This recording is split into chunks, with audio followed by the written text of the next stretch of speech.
श्रीमान डॉक्टर श्री कृष्ण कानेटकर जी,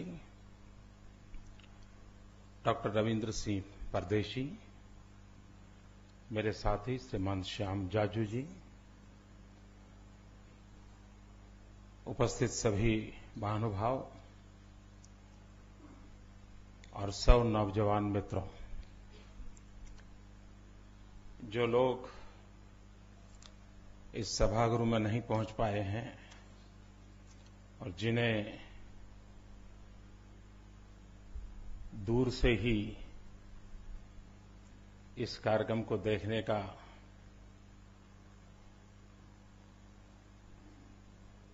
अवसर आया है, उन मित्रों से मैं प्रार्थना करता हूं कि आप कार्यक्रम के बाद रुकिए, मैं आपके पास आऊंगा।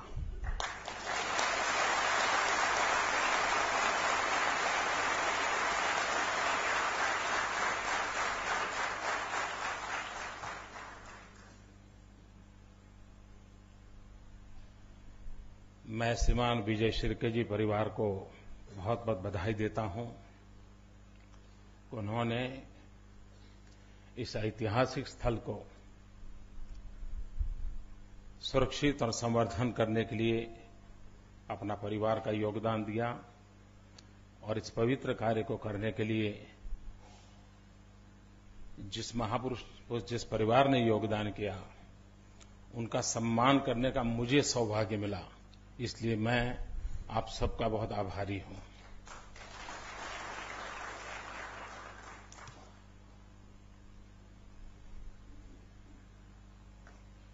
कई वर्षों से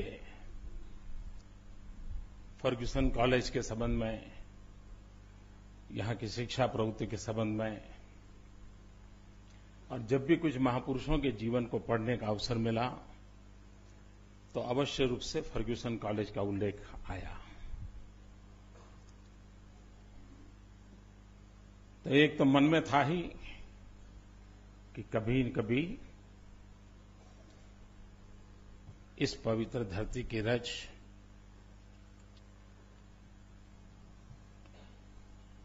हमारे माथे पर चढ़ाने का सौभाग्य मिले।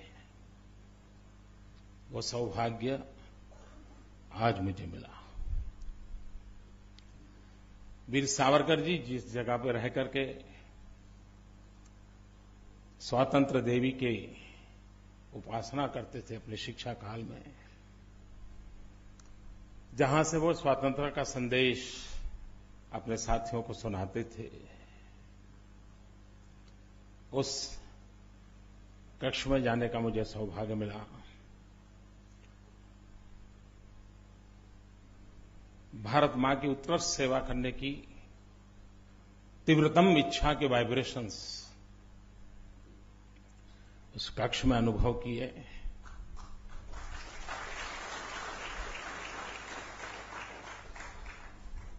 ये भी मैं अपना सौभाग्य मानता हूं।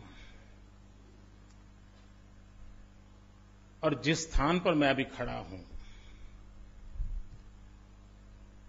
इतिहास गवाह है कि 100 साल पुरानी ये विरासत है और जहां पर देश के गणमान्य महानुभावों ने अपने विचारों से युवा पीढ़ी का और राष्ट्र का मार्गदर्शन किया है। हम कुछ भी न करें, किसी वक्ता को भी न बुलाएं, सिर्फ मौन होकर के 100 साल की उस विरासत के साथ बैठ करके हम अनुभव करें और मन में स्मरण करें कि इस भूमि पर गांधी आए होंगे तो कैसा दृश्य होगा, रविन्द्रनाथ टैगोर आए होंगे तो कैसा दृश्य होगा, सीवी रमन आए होंगे तो कैसा दृश्य होगा। ऐसे ऐसे महापुरुष जब इस कक्ष में आए होंगे, वो पल कैसी होंगी अगर हम मौन रह करके कुछ पल उस स्मृतियों का स्मरण करें। तो मित्रों, मुझे विश्वास है कि उन महापुरुषों के शब्द भाव आज भी यहां आंदोलित होते होंगे। हम उस आंदोलित भावों को अनुभव कर सकते हैं। सिर्फ हमारी मन की स्थिति होनी चाहिए। अगर हमारे मन की स्थिति हुई तो हम अनुभव कर सकते हैं। जैसे टीवी पर हमें पसंदगी की चैनल चलाते हैं और वो चैनल हमारे पास आती हैं, वैसा ही मन की चैनल भी होती हैं। अगर उस चैनल को उनके साथ जोड़ दिया तो हम उसकी अनुभूति कर सकते हैं। और ऐसे स्थान पर मुझे कुछ कहने का सौभाग्य मिले, ये अपने आप में मेरे लिए एक बहुत बड़ी सद्भाग्य की पल है। और मैं इसके लिए यहां के सभी व्यवस्थापकों का बहुत बहुत आभारी हूं। मैं फर्ग्यूसन कॉलेज में आना मेरा जब तय हुआ तो मैंने एक छोटा सा प्रयोग किया। मैं सोशल मीडिया में बहुत एक्टिव हूं, ट्विटर, फेसबुक पर इस नई पीढ़ी के साथ मैं जुड़ा रहता हूं। उनके विचारों को जानने का मुझे बहुत अच्छा अवसर मिलता है।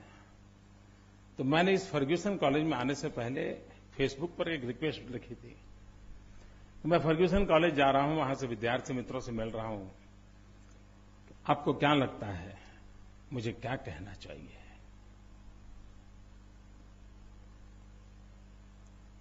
आप मुझे गाइड करें, मेरा मार्गदर्शन करें। ऐसा मैंने सोशल मीडिया में एक्टिव जो नौजवान हैं उनसे प्रार्थना की थी। और मैं आज बड़े आनंद और गर्व से कहता हूं कि देश के कोने कोने से 2500 से अधिक नौजवानों ने मुझे चिट्ठी लिखी है। यहां पर क्या बोलना, क्या कहना, उनके मन में क्या व्यथा है, क्या पीड़ा है, इतने उत्तम शब्दों से उन्होंने लिखा है। मेरे भाषण में उन नौजवानों के विचारों की छाया रहेगी, क्योंकि मैंने उनसे पढ़ा है। एक प्रकार से आज के मेरे भाषण को बांधने में बहुत एक मात्रा में सोशल मीडिया में मुझे एडवाइस करने वाले उन नौजवानों का योगदान है। और एक प्रकार से ये भाषण मोदी का नहीं है, ये भाषण उन 2500 सोशल मीडिया पर एक्टिव और प्रोएक्टिव उन नौजवानों का है। मैं सिर्फ उसको मेरी वाणी दे रहा हूं। और हो सकता है कुछ भाषा में मेरे अपने भाव प्रकट होंगे, लेकिन मूल विचार उन नौजवानों ने दिए हैं। मैं फिर से एक बार उन नौजवानों का बहुत बहुत आभार व्यक्त करता हूं। और मैं एक संतोष व्यक्त करता हूं। कभी कभी चर्चा होती है कि भाई देश के नौजवान, देश की स्थिति क्या चलता होगा। इन 2500 और देश के हर कोने में से है। कश्मीर से भी लिखने वाले लोग हैं, नागालैंड, मिजोरम से भी लिखने वाले लोग हैं, कन्याकुमारी से भी लिखने वाले लोग हैं, हर कोने से लिखने वाले लोग हैं। और एक मैं समान शत्रु भाव देखता हूं, उसमें एक तंतु देखता हूं। अगर मैं समान, तो समान तंतु ये नजर आता है कि ये सब के सब देश की हर बात से, हर घटना से बहुत ही कंसर्न है। हम जो मानते हैं कि नहीं, हमारे नौजवानों को परवाह नहीं, वो तो बस जींस का पैंट पहनना और लंबे बाल रखना यही उनका काम, ऐसा नहीं है। वे सोचते हैं, वे कुछ करना चाहते हैं, वे कुछ कहना चाहते हैं।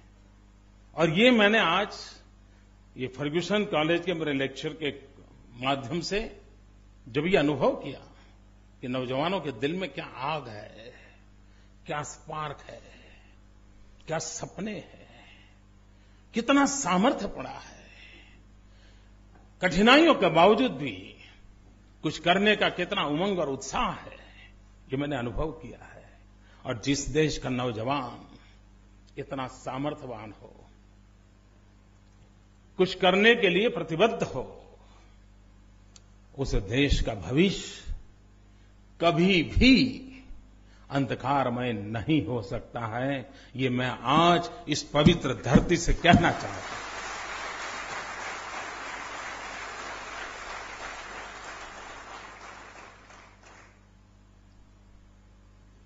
और भारत भाग्यशाली है, हम विश्व के सबसे युवा देश हैं।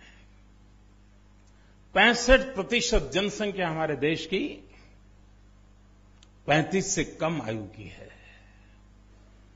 जिस देश के अंदर 65% से अधिक जनसंख्या 35 से कम आयु की हो, वो युवा देश दुनिया को क्या कुछ नहीं दे सकता है, दुनिया के लिए क्या कुछ नहीं कर सकता है। एक प्रकार से न सिर्फ हिंदुस्तान की समस्याएं, विश्व की समस्याओं के समाधान के लिए भी ये युवा शक्ति काम आ सकती है, बशर्त कोई करने वाला हो, कोई सोचने वाला हो, कोई दिशा देने वाला हो, कोई उंगली पकड़ करके चलने वाला हो। सब कुछ संभव है। मित्रों, आज जो देश में निराशा का माहौल है, चारों तरफ कोई भी मिले तो सुनते हैं, छोड़ो यार, पता नहीं पिछले जन्म में क्या पाप किया, यहीं पैदा हुए, छोड़ो यार, कुछ होना नहीं यार, अरे मरो यार, तुमको औरों की परवाह करते हो, तुम अपना कर लो यार, देख लो, यही भाषा सुनाई देती है। मित्रों, मैं इस भाषा को एंडोर्स नहीं करता हूं, मैं इस निराशा के स्वर को एंडोर्स नहीं करता हूं। ये बहुरत्ना वसुंधरा है, हजारों साल की सांस्कृतिक विरासत के हम धनी हैं। 1200 साल की गुलामी के बावजूद भी सीना तान करके खड़े रहने का सामर्थ्य इस धरती पर है। मित्रों, क्या कारण था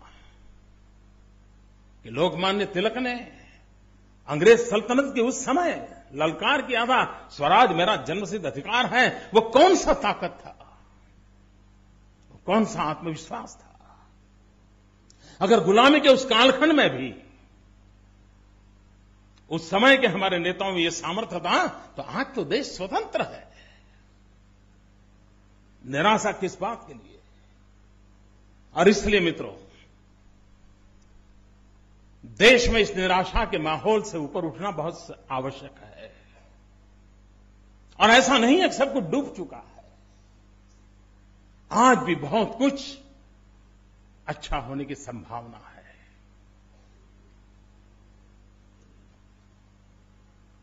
आज हमारी शिक्षा व्यवस्था की अगर हम चर्चा करें तो ऐसा क्यों हालत हुआ? जो लोग हमारे देश के एजुकेशन के इतिहास को जानते हैं उनको पता होगा,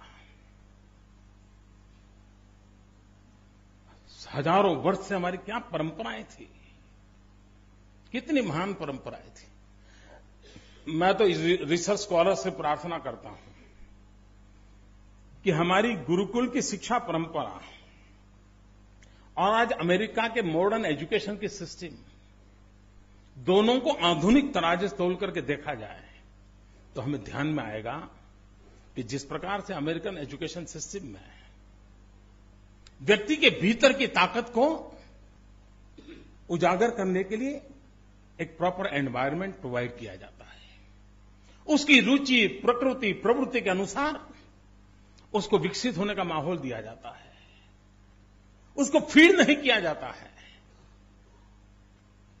उसको लर्निंग के लिए रास्ते दिखाए जाते हैं। अगर हम हमारी गुरुकुल परंपरा को देखें तो उसमें क्या था? एक ही ऋषि की चर्चा हो, एक ही ऋषि के आश्रम की चर्चा हो, लेकिन उसी ऋषि के यहां राजकुमार भी पढ़ता है, योद्धा भी पढ़ता है, राज व्यवस्था के संभालने वाले मंत्री लोग भी पढ़ रहे हैं, कर्मकांड करने वाले पंडित भी पढ़ रहे हैं, वेद के ज्ञानी होना चाहते हैं वो भी पढ़ रहे हैं। क्या कारण होगा कि एक ही छोटा सा आश्रम, एक ही ऋषि, और वहां सब विधाओं को इस प्रकार से सामर्थ्यवान बनने के लिए अवसर मिलता होगा?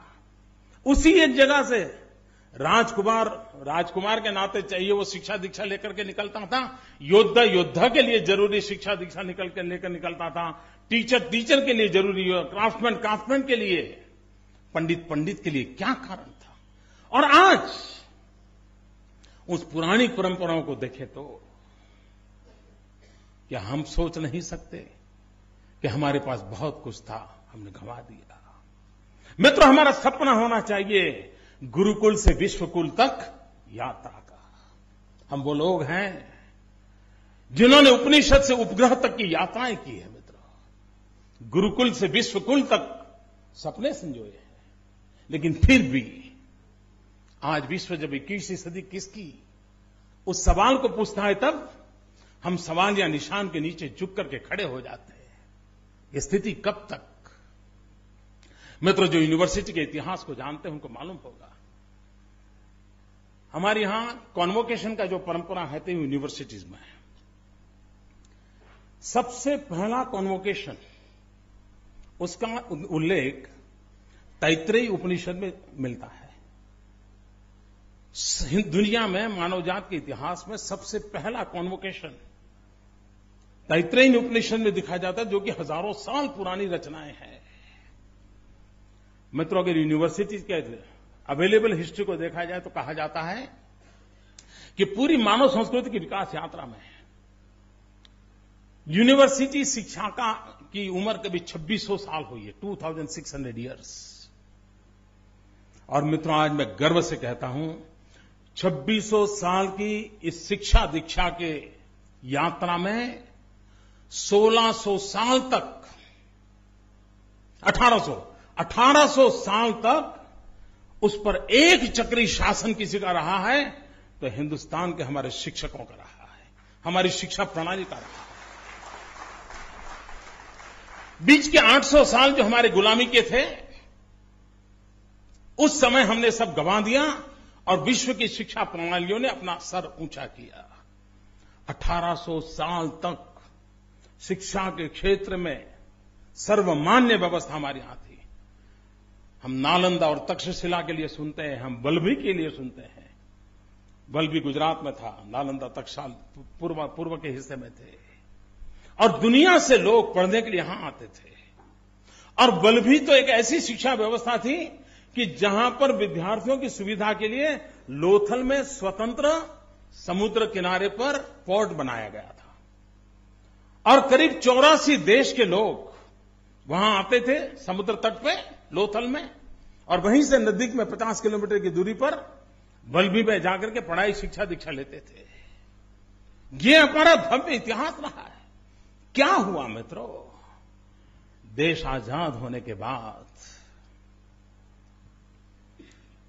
अगर हमने हमारी इस महान परंपरा को फिर से उजागर करने के सपने देखे होते, आधुनिक शिक्षा की ओर हमने करवट बदली होती,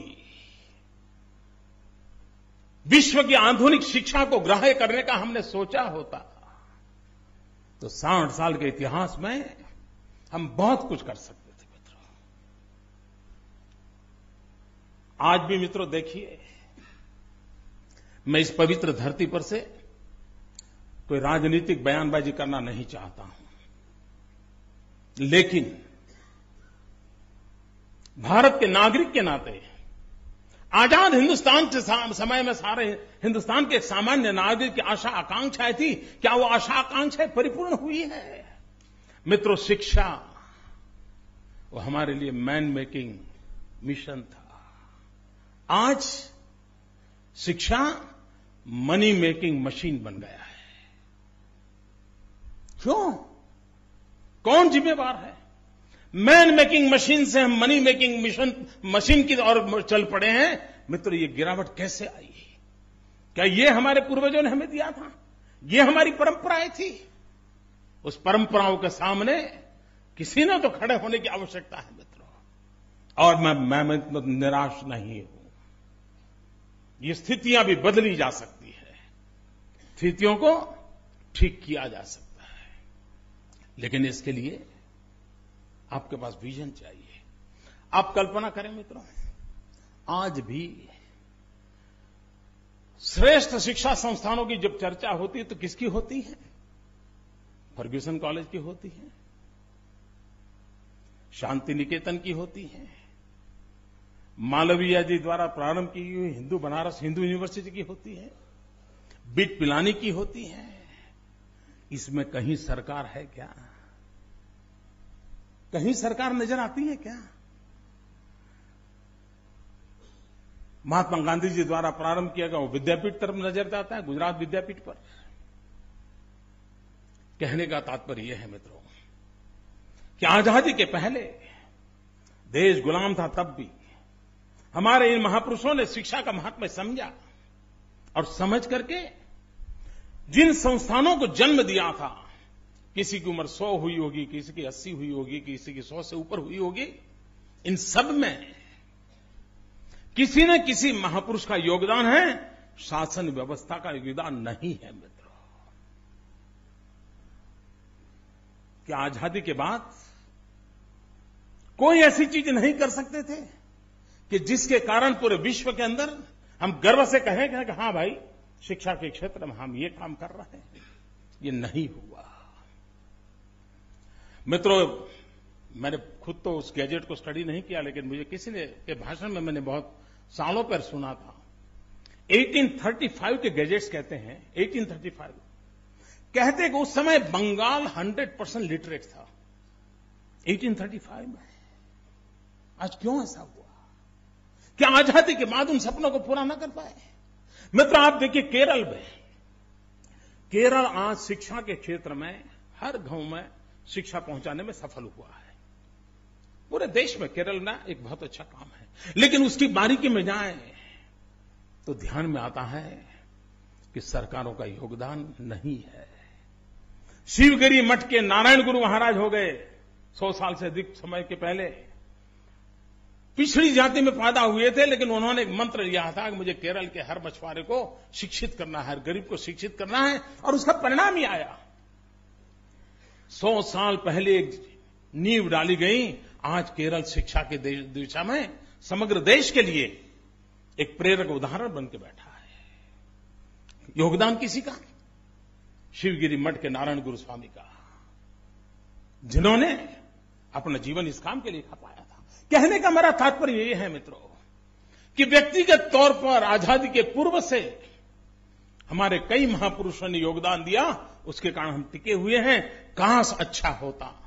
समयानुकूल परिवर्तन के साथ मैं मित्रों काल बाह्य चीजों को छोड़ने का पक्षकार हूं, मैं आधुनिकता का पक्षकार हूं, लेकिन मॉडर्नाइजेशन विदाउट वेस्टर्नाइजेशन। आधुनिकता चाहिए, पश्चिमीकरण नहीं। हमारे अपने सामर्थ्य हैं मित्रों, हम हमारी शिक्षा को विश्व के सामने आंख से आंख मिला करके ताकत के साथ खड़ा कर सकें, ऐसे हम हमारे नौजवान क्यों नहीं तैयार कर सकते? मित्रों, दुनिया हमारी शक्ति को मानने को तैयार नहीं थी, लेकिन जब हमारे 20-25 साल की उम्र के नौजवान आईटी के क्षेत्र में उन्होंने अपना रुतबा दिखाना शुरू किया और दुनिया को उंगली पर नचाने के लिए कंप्यूटर का उपयोग करके विश्व में फैल गए, तब जगत को ध्यान में आया, अच्छा हिंदुस्तान के पास ये भी है। ये सामर्थ्य हमारे लोगों ने दिखाया। क्या मित्रों हम इन्हीं चीजों को आगे नहीं चल सकते हैं? मित्रों, आज पूरे विश्व में 21वीं सदी हिंदुस्तान की सदी, इसकी चर्चा तो हम कई दिनों से सुन रहे हैं। इस देश के कई प्रधानमंत्री हमको ये कह के गए कि 21वीं सदी आ रही है, 21वीं सदी आ रही है, 21वीं सदी आ रही है। हमारे कान इन सबको सुनते सुनते थक गए। लेकिन क्या कभी हमने 21वीं सदी हिंदुस्तान की सदी बने, उसके लिए कभी सोचा मित्रों? और अगर 20वीं सदी के उत्तरार्ध में आजाद हिंदुस्तान के प्रारंभ से हमारे राष्ट्रीय नेतृत्व ने 50 साल के भीतर देश को कहां ले जाना है, 21वीं सदी में प्रवेश करेंगे तब हम कहां होंगे, उसका एक सपना देख करके उस सपने को पूरा करने की व्यवस्थाओं को सोचा होता तो शायद आज हम यहां खड़े हैं, वहां नहीं खड़े होते मित्रों। आप साउथ कोरिया को देखिए, हमारे ही कालखंड में वो आजाद हुआ, और फर्क देखिए मित्रों। साउथ कोरिया गुजरात और साउथ कोरिया बराबर पॉपुलेशन है। गुजरात की साइज और साउथ कोरिया की साइज समान है। इतने कम समय में साउथ कोरिया दुनिया के समृद्ध देशों में आ गया। इतना ही नहीं, साउथ कोरिया जैसा छोटा देश ओलंपिक गेम का होस्ट बनता है। सियोल के ओलंपिक गेम्स के नाते साउथ कोरिया ने सारे विश्व में अपना पोजीशनिंग कर लिया। खेल के माध्यम से दुनिया में साउथ कोरिया ने अपना पोजीशनिंग कर लिया और इतने छोटे देश में इतना बड़ा इवेंट करके सारे दुनिया को चकित कर दिया कि क्या मानव ताकत होगी इनके पास, कैसे ट्रेन मैन पावर होगा, कैसे विजनरी लोग होंगे। और 120 करोड़ का देश सिर्फ कॉमनवेल्थ गेम ऑर्गेनाइज करना था, CWG। क्या कर दिया हमने, दुनिया में देश की इज्जत को लुटा दिया हमने, नीलाम कर दिया। खेलकूद की 2 घटनाएं, एक घटना साउथ कोरिया को विश्व के मानचित्र पर शक्ति संपन्न राष्ट्र के रूप में उभार करके रख देती है, और दूसरे एक छोटी सी कॉमनवेल्थ गेम की घटना हमारे देश की इज्जत की मिट्टी में मिलाने का काम करती है। मित्रों, तब सवाल उठते हैं, चिंता तब होती है, क्या हम देश को इस दिशा में ले जाना चाहते हैं? क्या 120 करोड़ का देश जब भी ओलंपिक गेम्स होती हैं उस समय टीवी में, अखबारों में, नेताओं में, सामाजिक जीवन में सब जगह पे चर्चा होती है, इतना बड़ा देश गोल्ड मेडल नहीं मिला, इतना बड़ा देश मेडल नहीं मिला, फलाना देश ये कर गया, ढिकना देश ये कहेगा। मैं सवाल, ठीक है स्थिति है, लेकिन क्या कभी इस देश की शिक्षा व्यवस्था को हमने इसके साथ जोड़ा? हमारी युवा पीढ़ी को हमने अवसर दिया? और क्या मित्रों 120 करोड़ के देश में नहीं मिल सकता? अरे सिर्फ सेना के जवानों को एक काम दिया जाए कि जो न्यूली रिक्रूटेड सेना के जवान हैं उसमें से मैपिंग किया जाए, स्पोर्ट्स में रुचि वाले हैं उनको एक अलग जगह पर रखा जाए और उनको ही ट्रेनिंग देने का काम शुरू कर दीजिए। मैं बताता हूं मित्रों, 5, 7, 10 तो मेडल ये हमारे सेना के जवान लेकर के आ सकते हैं।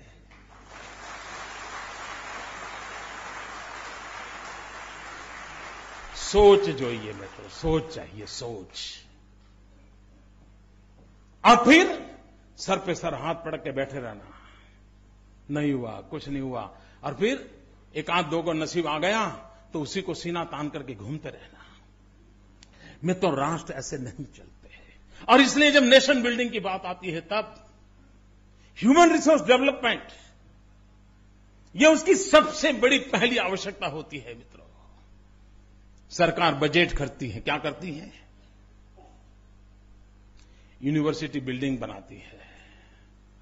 हमने तय करना है कि क्या हमारी शक्ति यूनिवर्सिटी बिल्डिंग में लगेगी कि हमारी शक्ति बिल्डिंग द यूनिवर्सिटी में लगेगी। मित्रों, बात छोटी है, मेरा शब्दों का खेल नहीं है, मेरे भीतर से आवाज उठ रही है कि हमारी प्राथमिकता क्या हो।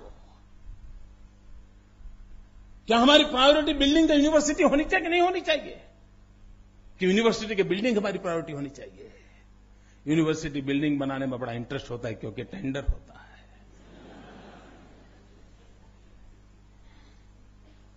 और इसलिए मित्रों हमारी प्रायोरिटीज हमने तय करनी होगी। ऐसा नहीं है मित्रों कि समस्याओं के समाधान नहीं है, समस्याओं के समाधान है, करने का इरादा चाहिए।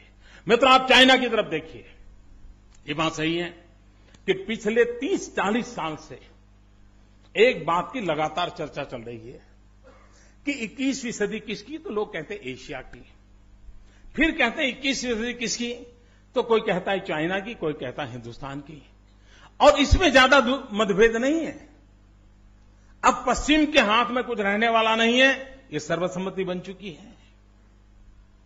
पूरब की तरफ झोंक है, ये सर्वसम्मति बन चुकी है। बात अटकी हुई है चाइना इंडिया, चाइना इंडिया। मित्रों, 21वीं सदी में सर्वोपरिता के दरवाजे पर आकर के खड़े हुए 2 देश, एक का रोड मैप देखिए और दूसरे का रोड मैप देखिए, हमें पता चलेगा। मित्रों, 1978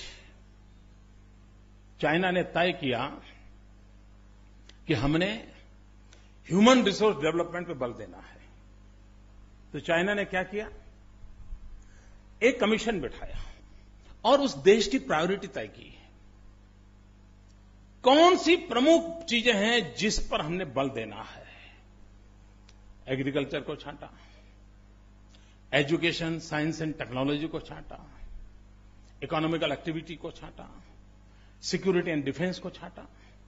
4-5 मुख्य बिंदुओं को उन्होंने छांटा और फिर इसको पार करने के लिए पहली क्या जरूरत है, तो हमें हमारी एजुकेशन सिस्टम को उस रिक्वायरमेंट की पूर्ति करने के लिए ढालना है, ह्यूमन रिसोर्स डेवलपमेंट करना है। सारी एजुकेशन सिस्टम को उस गोल को अचीव करने के लिए उन्होंने डाइवर्ट किया, चैनलाइज किया, उसकी प्रायोरिटी चेंज की। मित्रों, आपको जानकर के हैरानी होगी, 2000 में, मैं बहुत दूर की बात नहीं बता रहा हूं मित्रों, जनसंख्या में हिंदुस्तान और चाइना में ज्यादा फर्क नहीं है मित्रों। स्वभाव से भी एशियन कंट्रीज के नेचर काफी मिलते जुलते हैं। उसके बावजूद भी 2000 में विश्व की जो 500 प्रमुख यूनिवर्सिटीज है, उसमें हिंदुस्तान की 2 यूनिवर्सिटीज का नाम था और चाइना की एक भी यूनिवर्सिटी का नाम नहीं था। मित्रों, 10 साल के भीतर भीतर क्या हुआ, हम 2 में से 1 हो गए। तुम्हाला हिंदी चालेल ना, तो मराठी करें।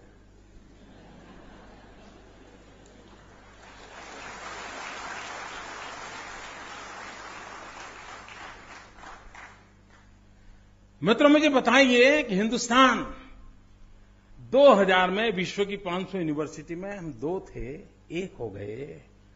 चाइना 0 था, 32 हो गया। क्यों? और उनको लैंग्वेज की समस्या है मित्रों। हम लोगों को लिए अंग्रेजी मुश्किल काम नहीं है। सहज रूप से हमारे यहां काम करने वाला भी हेलो बोलता है।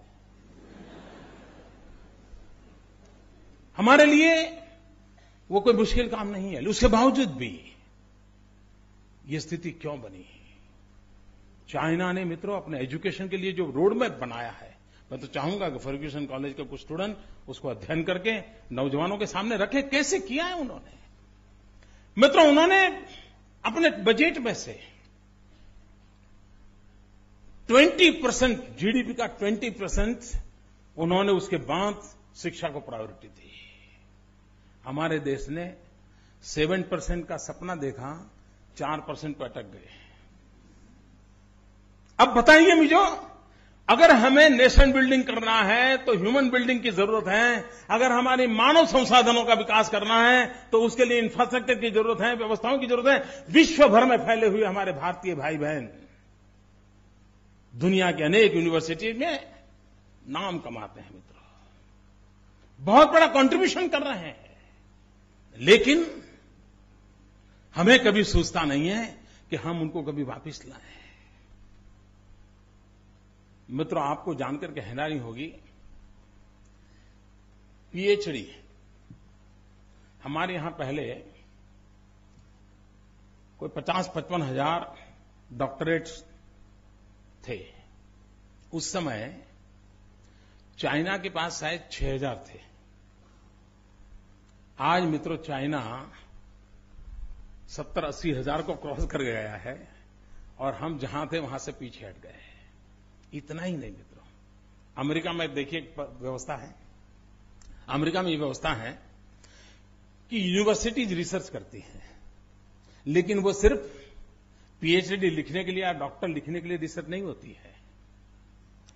रिसर्च किए हुए हर कागज का राष्ट्र निर्माण के अंदर एक दस्तावेज के रूप में उपयोग होता है, एक डॉक्यूमेंट के रूप में उपयोग होता है। अगर अमेरिका को मान लीजिए तिबेट की फॉरेन पॉलिसी बनानी है या तिबेट से ट्रेड रिलेशन करना है, तो पहले क्या करते हैं, उनकी यूनिवर्सिटी 10-12 यूनिवर्सिटीज अलग अलग सब्जेक्ट लेकर के वहां के स्टूडेंट्स को तिबेट में रिसर्च करने के लिए भेजती है। वो तिबेट का पूरा रिसर्च कर करके ले आते हैं। वो रिसर्च के आधार पर उस पेपर्स जो पॉलिसी मेकिंग करते हैं उनको दिया जाता है। उसके आधार पर अमेरिका तिब्बत के साथ अपने रिलेशन की पॉलिसी फ्रेम करता है और ज्यादातर उनको नुकसान कम होता है, सर्वाधिक अपने फायदे के क्षेत्र में। क्यों? तो रिसर्च की हुई चीजों को पॉलिसी मेकिंग प्रोसेस में जोड़ा जाता है। मित्रों, मैं दुख से साथ कहता हूं, देश आजाद होने के बाद जितने लोगों ने रिसर्च किया है, इसका कोई यूनिफाइड डाटा इस देश के पास नहीं है। कितने गोल्ड मेडलिस्ट हैं, किस विषय पे गोल्ड मेडल लिया है, देश के पास जानकारी नहीं है। कितने लोगों ने रिसर्च किया है, उस रिसर्च का क्या उपयोग हो सकता है, उसने रिसर्च किया वो डॉक्यूमेंट कहां पड़ा है। क्या मित्रों, आज की टेक्निकल युग में और कंप्यूटर साइंस के उपयोग में, ऑनलाइन चीज में हम इसको कम से कम कंपाइल कर सकते हैं कि नहीं कर सकते? उसको कंपाइल करके उसमें उनके ग्रुपिंग करके उनको कभी बुला करके बताइए, भाई इतना रिसर्च किया था, आपको क्या लगता है देश के लिए कैसे काम आ सकता है? मित्रों, नया जब करने की ताकत आए तब आए, कम से कम माइनिंग वर्क तो कर सकते हैं और ये टैलेंट को खोज करके निकाल तो सकते हैं। नेशन बिल्डिंग करना है तो ये ब्रिज बनाने की आवश्यकता है। हमारे जो टैलेंट पूल है, हमारे टैलेंट को टैलेंट पूल से जोड़ना, हमारे टैलेंट पूल को नेशन बिल्डिंग के साथ जोड़ना और उन चीजों के साथ जोड़ना चाहिए। मित्रों, मैं गुजरात का एक छोटा सा उदाहरण देना चाहता हूं। मित्रों, हमारे यहां हमने एक स्टडी किया कि आदिवासियों के कल्याण के लिए आजादी के बाद इतने रुपये खर्च किए गए हैं, परिवर्तन क्यों नहीं आता है, स्थिति में बदलाव क्यों नहीं आता है, रुपये तो जा रहे हैं।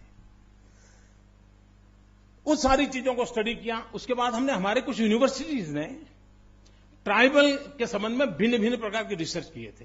ट्राइबल एजुकेशन के संबंध में, ट्राइबल कस्टम्स के संबंध में, ट्राइबल की फूड हैबिट्स के संबंध में, कई प्रकार के रिसर्च। हमने उन सारे दस्तावेजों को इकट्ठा किया, हमारी एक छोटी टोली को बैठाया, समझने की कोशिश की कि रिसर्च किया है उसमें क्या चीजें पड़ी है। सरकारी अफसर फाइल के बाहर क्या बेचारा देख पाएगा, और फाइल में क्या होता है आपको मालूम है? आरटीआई करके देख लीजिए फाइल में क्या होता है, पता चल जाएगा। मित्रों, बाहर टैलेंट है, हमने उसको खोजा, ढूंढा, हमारे ध्यान में बहुत सी बातें आई और उसमें से हमारे यहां एक वन बंधु कल्याण योजना का एक पूरा पैकेज तैयार हुआ। पहला पैकेज हमने बनाया था 15,000 करोड़ का, इस बार हमने पैकेज बनाया 40,000 करोड़ का। और मित्रों, मैं विश्वास से कहता हूं कि एक कॉम्प्रिहेंसिव इस प्रकार के विजन के साथ बजट को जोड़ करके काम में लगाया है। मैं देख रहा हूं मित्रों, जो परिवर्तन हम 50 साल में नहीं ला पाए थे, वो परिवर्तन हम इस 10 साल में हमारे आदिवासियों के जीवन में लाने में सक्षम हुए। क्यों? हमने हमारे एजुकेशन सिस्टम, हमारे रिसर्चर्स, उनकी जो टैलेंट थी, उस टैलेंट को जोड़ा, उस टैलेंट को जोड़ा तो हमें परिणाम मिला। और इसलिए मित्रों मैं कहता हूं कि भारत के अंदर टैलेंट नहीं, ऐसा नहीं है, रिसर्च नहीं हो रही, ऐसा नहीं है, लेकिन उसका महात्म्य नहीं बढ़ रहा है। और इसलिए मैं मानता हूं, अगर एजुकेशन और नेशन बिल्डिंग की हम चर्चा करते हैं तो हमारे लिए आवश्यक है कि हमें रिसर्च पर बल देना पड़ेगा। और जो रिसर्च हो रही है वो सिर्फ किसी के घर के अंदर अपने दीवान खंड में एक सर्टिफिकेट टिंगाने के लिए नहीं होनी चाहिए, वो हमारे राष्ट्र निर्माण के लिए एक महत्वपूर्ण दस्तावेज होना चाहिए। और जब ये जिम्मेवारी के साथ रिसर्च जुड़ेगी ना, तो रिसर्च की क्वालिटी में भी परिवर्तन आएगा। रिसर्च के जो गाइड हैं वो भी कहेंगे, नहीं भाई तुम जरा दुनिया के रेफरेंस ले आओ, देखिए दुनिया में क्या हुआ है, जरा लाओ, खोज करके लाओ, देखो हमारे देश के अनुकूल क्या हो सकता है, देखो वेद और उपनिषद के काल में क्या हो रहा था, देखो जरा। आप देखिए परिवर्तन अपने आप शुरू हो जाए। मित्रों, कोई देश अगर रिसर्च को प्राथमिकता नहीं देता है तो ठहराव आ जाता है। समयानुकूल परिवर्तन के लिए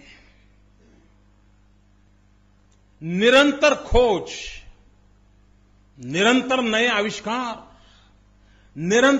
आविष्कार, वो एक सजीव जीवन और विकासशील जीवन की निशानी होती है मित्रों। और इसके लिए हमने एक माहौल बनाना पड़ेगा। हमने पुरानी चीजों को ऊपर नीचे कर करके बहुत बढ़िया बाइंडिंग करके दे करके डिग्री तो ले सकते हैं मित्रों, समाज जीवन में बदलाव नहीं ला सकते हैं। और इसलिए क्वालिटेटिव रिसर्च ये समय की मांग है। मित्रों, शिक्षा कैसे जीवन बदलती है और कैसे परिवर्तन लाती है। छोटी छोटी चीजें होती हैं, हमारे पूर्वज कैसे काम करते थे, देखिए भैया, इनको तरफ ध्यान देने जैसा है।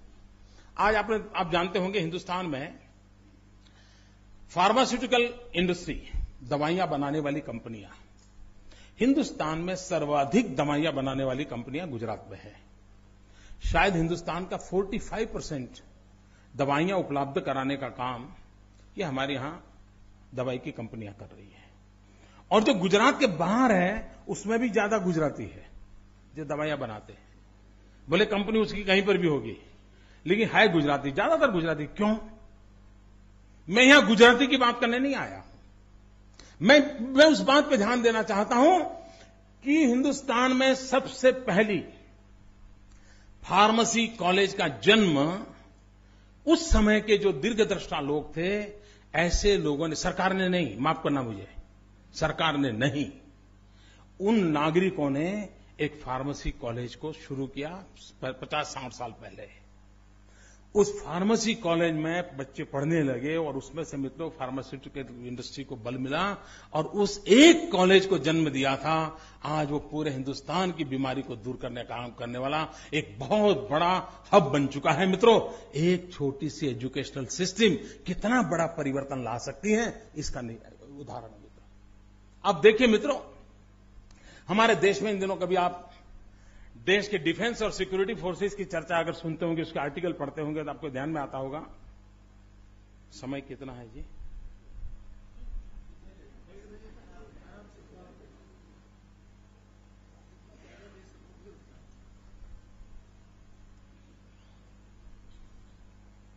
मैंने समय का पूछा, आप हंस दिए, तो अर्थ क्या निकालूं? चालेल ना? हळू-हळू। मित्रों, रक्षा के क्षेत्र में हम चारों ओर पढ़ रहे हैं कि हमारे देश में अड़ोस पड़ोस में कैसे लोगों से हम गिरे हैं, उसका वर्णन करने की जरूरत नहीं। मित्रों, क्या देश का हालत है, कोई पड़ोस में दोस्त नहीं हमारा। मित्रों, मैं हैरान हूं जी, लेकिन मुझे कहना दूसरा है। आप मित्रों देखिए कि हमारे यहां आज डिफेंस फोर्सेस में टॉप ऑफिसर्स में बहुत बड़ा वैकेंसी है, बहुत बड़ा वैक्यूम है। हमारे देश के नौजवान आर्मी में, एयरफोर्स में, नेवी में टॉप रैंक की पोजीशन पर नहीं जा रहे। क्या मित्रों, ये देश 8वीं कक्षा से ही बच्चों को ट्रेन नहीं कर सकता है कि हमें ये हमारे अफसरों की जरूरत है? मित्रों, 10 साल के भीतर भीतर वो जगहें पूरी की जा सकती है, नहीं की जा सकती? आप मुझे बताइए मित्रों, हो सकता है, नहीं हो सकता है? मैं कोई बड़ा आसमान से कोई सॉल्यूशन लेके आया हूं क्या? ये सीधी समझ की बात है ना। वो रोते रहते, यार क्या करें, अफसर नहीं है। क्या क्या क्या मतलब है जी? आप देखिए मित्रों, हिंदुस्तान पेट्रोलियम रिक्वायरमेंट के लिए जितना फॉरेन एक्सचेंज देता है विदेशों में, उससे ज्यादा हम अपनी मुद्रा विदेशी शस्त्रों को खरीदने में देते हैं जी। भारत की सुरक्षा के लिए विदेशों से शस्त्र लाने के लिए हमारा बहुत बड़ी मात्रा में इंडियन करेंसी जा रही है। क्या मित्रों, इस देश में ऐसे इंजीनियर नहीं है क्या? क्या इस देश के पास ऐसा लोहा नहीं है क्या? क्या इस देश के पास ऐसे टैलेंट नहीं है क्या कि जो हमारे सारे डिफेंस इक्विपमेंट बनाएं? न सिर्फ हिंदुस्तान की रक्षा करें मित्रों, दुनिया को भी हम अपने शस्त्र बेच करके हम हिंदुस्तान के सामान्य मानवी को गर्व से जीने की व्यवस्था कर सकते हैं। शिक्षा को किस दिशा में ले जाना है, ये तय करना चाहिए। हिंदुस्तान के इंजीनियरिंग कॉलेजों में डिफेंस इंजीनियरिंग के सब्जेक्ट नहीं है। अब बताइए क्या करेंगे? मित्रों, इन दिनों पूरे विश्व में टूरिज्म सेक्टर की चर्चा हो रही है। ऐसा कहा जाता है कि टूरिज्म बिजनेस $3 ट्रिलियन का बिजनेस दुनिया में है। $3 ट्रिलियन का। आजकल लोग, इसमें भी न्यू मिडिल क्लास जिसको कहते हैं, पूरे विश्व में वो टूरिज्म को जीवन का एक हिस्सा बना रहा है। हर कोई जाना चाहता है। हमारे यहाँ सदियों से परंपरा थी, हर बच्चे को लगता था अपने माँ बाप को 4 धाम की यात्रा कराए, हर बच्चे को लगता था माँ को गंगा जी के दर्शन कराए, हर बच्चे को लगता था माँ को 12 ज्योतिर्लिंग कराए, हर बच्चे को लगता था सभी गणेश जी के स्थान पर चले जाएं। ये हमारे यहाँ तो परंपरा थी, यात्रा के रूप में थी। लेकिन दुनिया में इन दिनों टूरिज्म एक बहुत बड़ा सेक्टर विकसित हो रहा है। पूरे विश्व को देने के लिए हमारे पास क्या नहीं है मित्रों। दुनिया के देशों में अगर आप टूरिज्म के लिए जाएं और लोगों को कहेंगे कितना साल पुराना है, तो कहेगा 100 साल, वो 200 साल, ये 250, कोई कहीं जाए ज्यादा कहेगा 400 साल। हम यहां आए तो कहते ये 5000 साल पुराना है, ये 2500 साल पुराना है, 4000 साल पुराना है। मित्रों, वो हैरान हो जाता है, ये क्या है हमारे पास, क्या सामर्थ्य पड़ा है। मित्रों, सिर्फ हमारे देश ने टूरिज्म सेक्टर को ध्यान में रख करके ह्यूमन रिसोर्स डेवलपमेंट को बल दिया होता, हमने उस प्रकार के मानव संसाधन को तैयार किया होता जो टूरिज्म सेक्टर को बढ़ावा दे। आप देखिए मित्रों, मैं पुणे में जाऊं, आज मैं कहूं मुझे एक दिन के लिए गाइड चाहिए, पूरा पुणे से दिखाए, शिवाजी महाराज से लेकर के सारी बातें बताएं, लोकमान्य तिलक की बातें बताएं, मुझे गाइड मिलेगा? मुझे शक है, मिलेगा कि नहीं मिलेगा। क्यों? हमने कभी सोचा नहीं मित्रों। हमारी पूरी शिक्षा व्यवस्था में इन चीजों को हमने बल नहीं दिया मित्रों। अगर ये देते, लेकिन ये क्यों नहीं दिया? क्योंकि हम 1200 साल की गुलामी की मानसिकता से बाहर नहीं आ रहे हैं। हमारे पास भी दुनिया को देने के कुछ हैं, इसके लिए भीतर से जो गर्व होना चाहिए, उस गर्व का अभाव है, इसलिए ताजमहल से बाहर निकल नहीं पाते हैं मित्रों। इस देश के हर कोने में कुछ न कुछ देने का हमारा सामर्थ्य है, हम दुनिया को देते नहीं है मित्रों।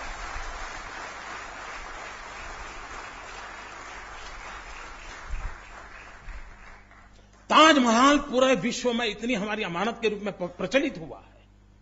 ताजमहल मैग्नेटिक की रूप में दुनिया को आकर्षित कर सकता है, लेकिन लोगों को लाने का काम ताजमहल कर रहा है। लोगों को दूर दूर तक पहुंचाने का काम हमें करना चाहिए, हमारी पीढ़ी को करना चाहिए, हमारी सरकारों ने, हमारी समाज ने सोचना चाहिए, और शिक्षा के माध्यम से इस काम को भी किया जा सकता है। हॉस्पिटैलिटी मैनेजमेंट टूरिज्म से जुड़ा हुआ है। गाइड, मित्रों एक छोटा सा मैं उदाहरण बताता हूं कैसे परिवर्तन आता है। हमारे यहां सरदार सरोवर डैम जो है,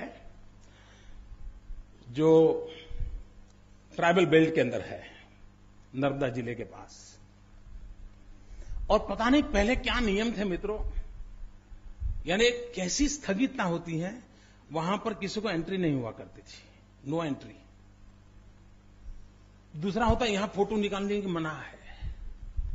मैंने मेरे अफसरों को बुलाया, मैंने कहा भाई आज सैटेलाइट से आपके घर के बाहर पार्क किए हुआ स्कूटर कौन सा है, उसका नंबर क्या है, कलर क्या है, सारी फोटो मैं ले सकता हूं। ये पुराना बोर्ड किस काम का है मुझे बताओ, ये नो एंट्री किस काम की है? मैं तो हमने इसको खोला इतना ही नहीं, टिकट रखी भाई जो भी आएगा ताकि रहे। मित्रों मैं हैरान था, पहले 2 साल के भीतर 5 लाख विजिटर्स आए। फिर हमारे ध्यान में आया कि हमें यहां गाइड की जरूरत है, तो हमने वहां के ट्राइबल बच्चों को बुलाया, 10वीं कक्षा के पढ़े लिखे थे, उनको सारा ट्रेनिंग किया।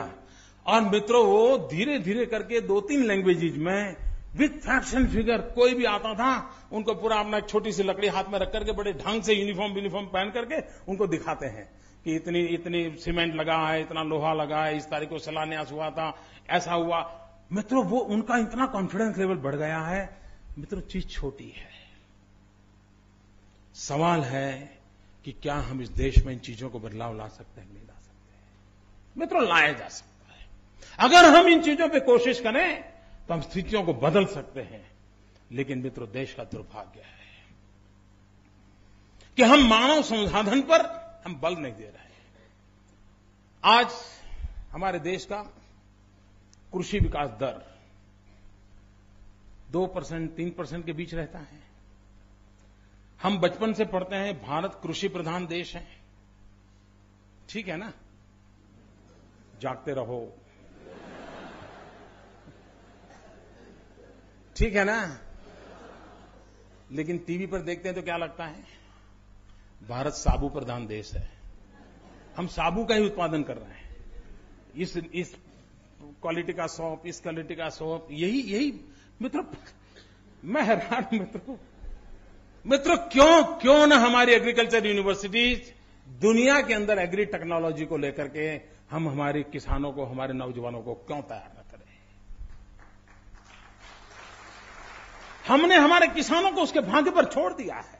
उसके पिताजी ने उसको जो आदतें छोड़ी थी, बेचारा आज देश की आजादी के 60 साल के बाद भी उसी परंपराओं से जी रहा है। मित्रों, हिंदुस्तान में 30 करोड़ की जनता का पेट भरने के लिए जितना अन्न लगता था, किसानों की संख्या कम हो रही है, जमीन की जगह कम हो रही है और 120 करोड़ का पेट भरने की नौबत आई है, तब जाकर के हमने आधुनिक एग्रीकल्चर की जरूरत पड़ती है। मित्रों, हमारी प्रोडक्टिविटी बढ़ाने की जरूरत होती है और इन चीजों को मित्रों सिर्फ परंपराओं से नहीं आता है, हमें इनोवेशन से आता है, रिसर्च से आता है, उस प्रकार की ह्यूमन रिसोर्स डेवलपमेंट से आता है, उस प्रकार की टेक्नोलॉजी को इवॉल्व करने से आता है और उन सबको जब जोड़ते हैं तब परिवर्तन आता है।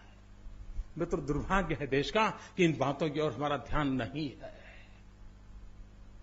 और इन चीजों को बदला जा सकता है। मित्रों, अगर एक बार हम शिक्षा के इन मूल्यों को स्वीकार करें, मित्रों, कभी भी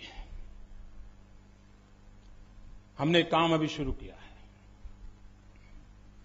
इनोवेशन को बल देना। अब ये काम तो हिंदुस्तान की सरकार ने करना चाहिए, लेकिन कोई न करे तो हम इंतजार थोड़ा कर सकते हैं, किसी ने तो करना चाहिए। मित्रों, हमने एक आई क्रिएट इंस्टीट्यूट बनाई है।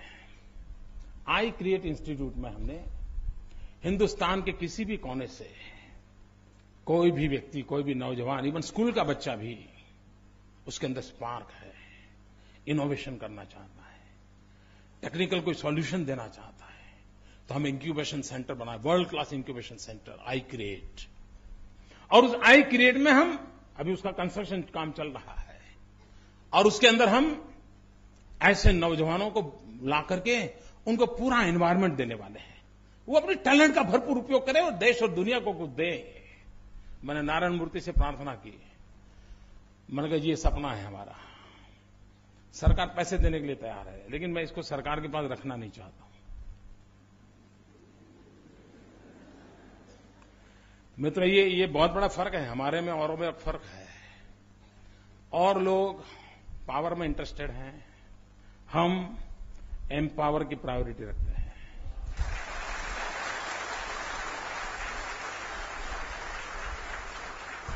उनको सत्ता चाहिए, पावर चाहिए, हमें देश के हर नागरिक को एम्पावरमेंट देना है। बहुत बड़ा बदलाव है मित्रों हमारी सोच में, और इसलिए हमने कहा नारायण मूर्ति जी को, आप आइए, इसको संभालिए। नारायण मूर्ति जी ने बड़ा अध्ययन किया, ये मोदी है, उसके पास जाया जाए तो क्या होगा, क्या इनकम टैक्स की नोटिस तो नहीं आएगी। लेकिन उन्होंने 6 महीने लगाए, लेकिन बाद में हिम्मत दिखाई और आज वो उसके चेयरमैन के नाते मेरे यहां काम कर रहे हैं, समय दे रहे हैं और हम एक वर्ल्ड क्लास इंस्टीट्यूशन इस देश को देना चाहते हैं। मित्र, हम लोग चिल्लाते रहते हैं, यार ये पुलिस ये करते हैं ना, मतलब माहिती नहीं इकड़ क्या है, यही करते हैं ना। मित्रों, क्या ये भी इंसान है, बदला नहीं जा सकता है क्या? सोचिए आप मित्रों, ये हम कैसे मान लिया कि नहीं सब बेकार ही है, क्यों मान लिया? मित्रों, हमने एक शुरुआत की है, हमने एक रक्षा शक्ति यूनिवर्सिटी बनाई, अभी शुरू किया है, अभी उसके 3 साल हुए। और जो बच्चे यूनिफॉर्म सेवा में जाना चाहते हैं, उनको 10वीं और 12वीं के बाद वहां एडमिशन ग्रेजुएशन का देते हैं। उसकी फिजिकल ट्रेनिंग, उसको हिस्ट्री, उसको कॉन्स्टिट्यूशन, उसको लॉ, मास क्राउड साइकोलॉजी, सारी चीजें पढ़ाई जाती हैं। और वहां से ग्रेजुएट होकर के जब वो पुलिस में जाएगा, आप मुझे बताइए मित्रों, कुछ बदलाव आएगा कि नहीं आएगा? कहीं से तो शुरू करो मित्रों, चीजें कहीं, और हर चीज के अंदर मित्रों ह्यूमन रिसोर्स डेवलपमेंट सबसे पहली बात होती है।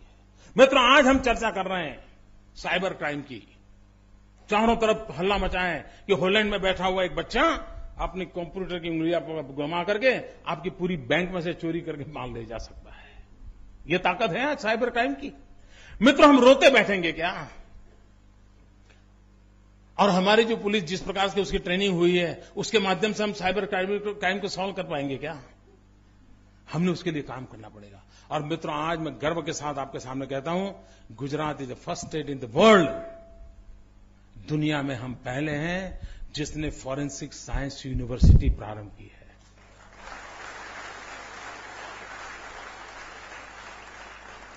लेकिन मित्रों, कभी कभी क्या होता है, हम सुनते हैं, थोड़ा बहुत याद रखते हैं, थोड़ा बहुत भूल जाते हैं। मैं बोल रहा हूं फॉरेंसिक साइंस यूनिवर्सिटी, बराबर है? कल हमारे कांग्रेस के मित्र बयान देंगे, मोदी झूठ बोल रहा है, फलानी जगह पर फॉरेंसिक साइंस का कोर्स है, टिकली जगह पे फॉरेंसिक। मैं फॉरेंसिक साइंस का कोर्स नहीं बोल रहा हूं, मैं फॉरेंसिक साइंस यूनिवर्सिटी बोल रहा हूं। तो हर चीज में खेल चलता रहता है। और इसलिए मित्रों, क्या हम हमारी आवश्यकताओं के अनुरूप, देश के रिक्वायरमेंट के अनुरूप हम मानव संसाधन को तैयार कर सकते हैं, नहीं कर सकते? मित्रों, हम कहते हैं कि हिंदुस्तान बहुत फास्टेस्ट ग्रोइंग अर्बनाइजेशन हो रहा है हमारे यहां, बहुत तेजी से शहरीकरण की तरफ हम आगे बढ़ रहा है। पूरा हिंदुस्तान आगे बढ़ रहा है, शहरीकरण हो रहा है। गांव से लोग निकल निकल करके शहरों में बस रहे हैं। आप मुझे बताइए, पूरे हिंदुस्तान में अर्बन प्लानिंग की कितनी कॉलेजेस हैं? अर्बन इंफ्रास्ट्रक्चर की कितनी कॉलेज है? अर्बन मैनेजमेंट की कितनी कॉलेजेस हैं? अर्बन वाटर रिसोर्सेज की कितनी? नहीं है मित्रों, नहीं है। अगर हम देख रहे हैं कि बहुत तेजी से अर्बनाइजेशन हो रहा है, तो कौन रोकता है आपको कि उसके अनुसार एजुकेशन सिस्टम को खड़ा करो, ताकि उस प्रकार का मैन पावर हमें उपलब्ध हो। मित्रों, हमारे देश की जनसंख्या बढ़ रही है, डॉक्टर उपलब्ध नहीं हो रहे हैं, लेकिन आपको एक मेडिकल कॉलेज करनी है तो दिल्ली जाकर के जब तक 2 साल तक अपने रगड़े को नाक नहीं रगड़ोगे, आपको मेडिकल कॉलेज की परमिशन नहीं मिलती है। एक तरफ डॉक्टरों की जरूरत है, स्टूडेंट्स को डॉक्टर बनना है, मां बाप बच्चों को डॉक्टर बनाना चाहते हैं, डॉक्टर बनने वाले को जीवन में सेवा और पैसा दोनों की संभावना है, लेकिन हम डॉक्टर बनाने को तैयार नहीं है।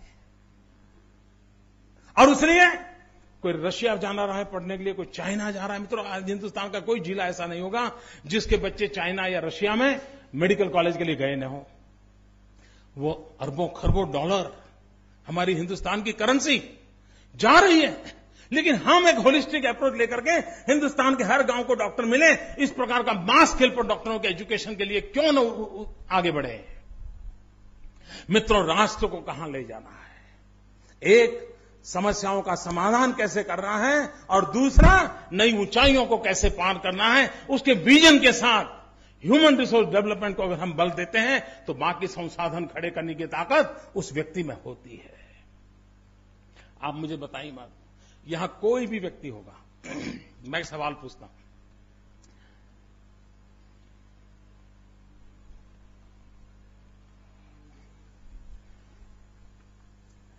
आप मुझे बताइए, आपके मन में ही सवाल का जवाब ढूंढिए।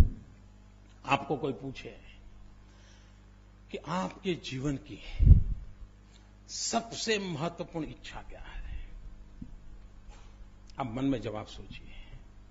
मित्रों, मैं विश्वास से कहता हूं, आप सबके मन में एक ही विचार आया होगा कि बच्चों की अच्छी शिक्षा। ठीक है? मैं सही कह रहा हूं? जरा कहिए तो मैं सही कह रहा हूं? हर मां बाप, उसमें मां को सविशेष, बाप को तो 50 चीजें और संभालने में बिजी हो गया है। हर मां बाप के मन में एक सपना था, मेरे बच्चे को अच्छी शिक्षा मिले। मित्रों, अगर अच्छी शिक्षा देनी है तो हमें अच्छे टीचर बनाने की व्यवस्था करनी चाहिए कि नहीं करनी चाहिए? हम आईएम खड़ी करते हैं, सीईओ तैयार करते हैं, दुनिया में जाकर के हमारे सीईओ कंपनियां चलाते हैं, लेकिन हम हमारी नई पीढ़ी तैयार करने के लिए अच्छे शिक्षक हमारी प्रायोरिटी नहीं है। मित्रों, हिंदुस्तान समृद्ध था, उसका कारण था उसके पास उत्तम शिक्षकों की गुरु परंपरा थी, जिससे हमने उसको नष्ट कर दिया, हम तबाही की गर्त में डूबते चले गए मित्रों। और इसलिए किसी ने, मित्रों, आप आज दुनिया में जाने का फैशन है, विदेश में जाना है।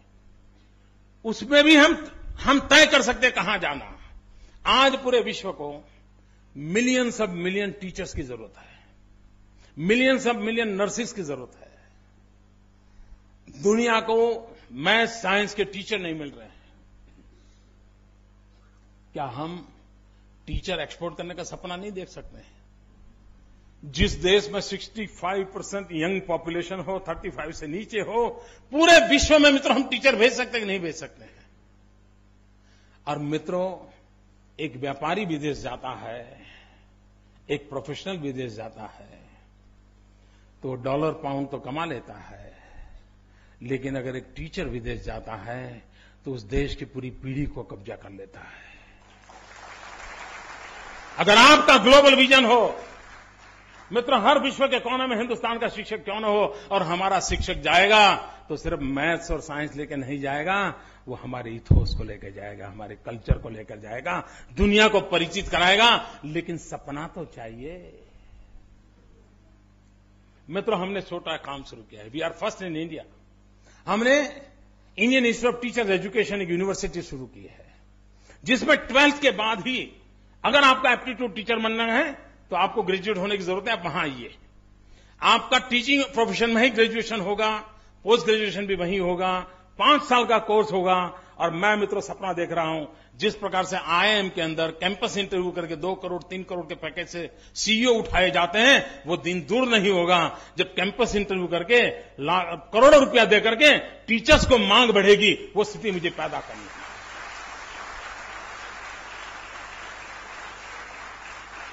अगर हर मां बाप के मन की इच्छा है कि उसको अच्छा टीचर मिले, हर मां बाप का सपना है कि उसके बेटे को अच्छी शिक्षा मिले, तो हम उसको प्राथमिकता क्यों नहीं देते?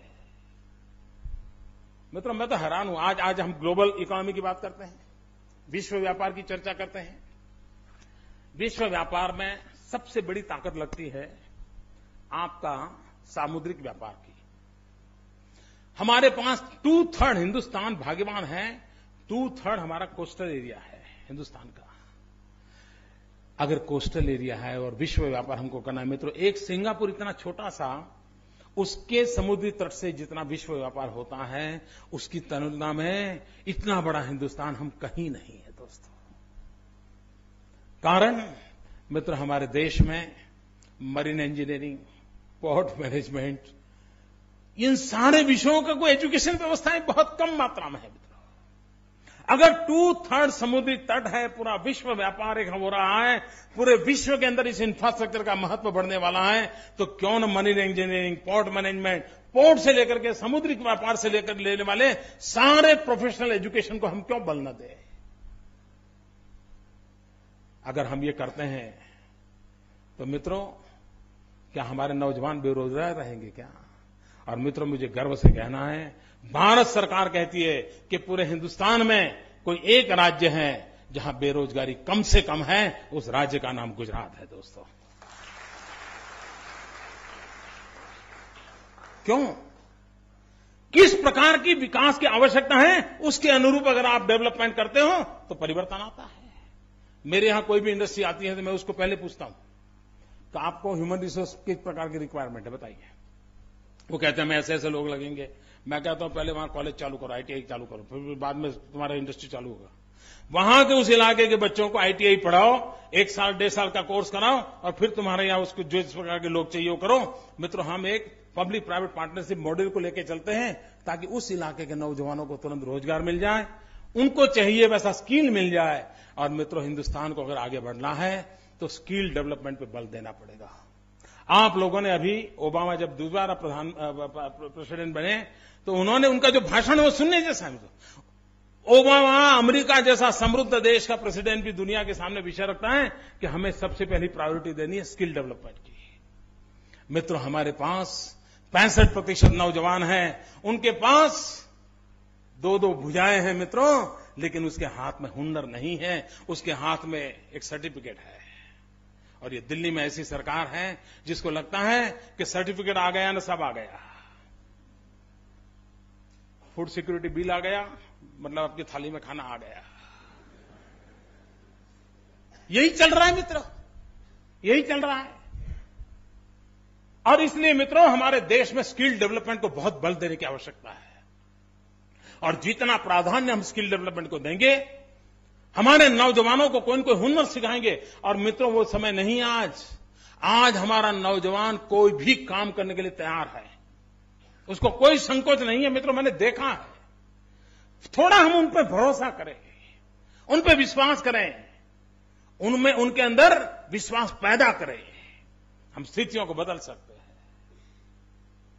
मित्रों, बहुत सारे विषय हैं, बहुत सारी बातें मैं नॉन स्टॉप आपसे सामने कर सकता हूं। अपने अनुभव के आधार पर मैं बातें बता रहा हूं, लेकिन मेरा विश्वास है कि राष्ट्र निर्माण के अंदर शिक्षा का बहुत बड़ा योगदान होता है। हमारी शिक्षा राष्ट्र निर्माण के, हमारे सपनों के अनुकूल होनी चाहिए। और मित्रों, हमारी शिक्षा वो हो जो हमें अहम से वयम की ओर ले जाए। हमारी शिक्षा वो हो जो हमें स्व से समष्टि को जोड़ने का रास्ता दिखाती हो। हमारी शिक्षा वो हो जो वसुधैव कुटुंबकम की भावना को चरितार्थ करने वाली हो। हमारी शिक्षा वो हो जो पूरे ब्रह्मांड को एक परिवार मानने वाला हो। और जब अगर हम उस बात को मानते हैं तो एनवायरमेंट की समस्या कहां से आएगी मित्रों? अगर हम कहते हैं कि गंगा मेरी मां है, हम कहता है वृक्ष को मैं मां की तरह पूजता हूं, पिता की तरह पूजता हूं, तो मैं उस वृक्ष को क्यों काटूंगा? मित्रों, हमारी शिक्षा और दीक्षा का महात्मा है। अगर उसको लेकर के हम देश को चलाने की कोशिश करते हैं, मित्रों, समस्याओं का समाधान बहुत दूर नहीं है। हम स्थितियों को पलट सकते हैं। हमें जिस प्रकार की आवश्यकता है उस प्रकार के मनुष्य के निर्माण की ओर हम बल दे सकते हैं। और जिस बात को लेकर के आज मुझे इस पवित्र जगह पर आने का अवसर मिला है, मुझे विश्वास है हम सब मंथन करके, विचार विमर्श करके, एक समाज की शक्ति के आधार पर कभी न कभी तो इस देश को नई ऊंचाइयों पर ले जाने के लिए इस शिक्षा नाम की जो व्यवस्था है उसकी एक मजबूत नींव डालने में सफल होंगे। इसी एक कामना के साथ मेरी आप सबको बहुत बहुत शुभकामनाएं। और जैसे मैंने प्रॉमिस किया था उन नौजवानों को जो मेरे से थोड़े दूर बैठे हैं, दोस्तों, मैं आ रहा हूं। धन्यवाद।